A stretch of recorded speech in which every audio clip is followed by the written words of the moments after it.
ఏటా జై శ్రీరామ్. మందుల తుంగతుర్తి ఎమ్మెల్యే మందుల సామెల్ బ్రాహ్మణ సామాజిక వర్గాన్ని కుల ప్రస్తావన తీసుకువస్తూ పురుష పదజాలం వాడుతూ తన నోటికి ఏది వస్తే ఏదైతే మాట్లాడిండో అసభ్యకరమైనటువంటి పదాలు వాడిండో ఇవాళ హిందువులు తీవ్రంగా వ్యతిరేకిస్తున్నారు. ఇలా బ్రాహ్మణ సామాజిక వర్గాన్ని ఏదైతే మందుల సామెల్ మాట్లాడిన మాటలు ఉన్నాయో ఇవాళ హిందూ సమాజం కూడా అర్థం చేసుకుంటుంది. కాంగ్రెస్ అంటేనే హిందువుల వ్యతిరేక పార్టీ అని ముద్రపడ్డది. ఇంకొకటి ఇలా కాంగ్రెస్ నాయకులు కూడా అర్థం చేసుకోవాలి.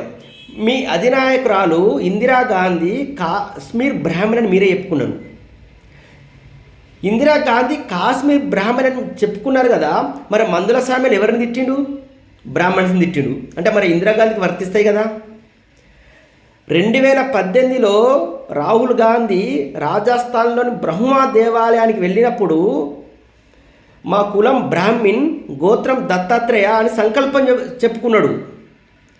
మరి రాహుల్ గాంధీ కులం బ్రాహ్మణ అయినప్పుడు ఈ మందుల సామెలు తిట్టింది ఎవరిని తిట్టిండు? రాహుల్ గాంధీని తిట్టిండు కదా. మరి ఈ కాంగ్రెస్ నాయకులు ఎందుకు అర్థం చేసుకుంటలేరు?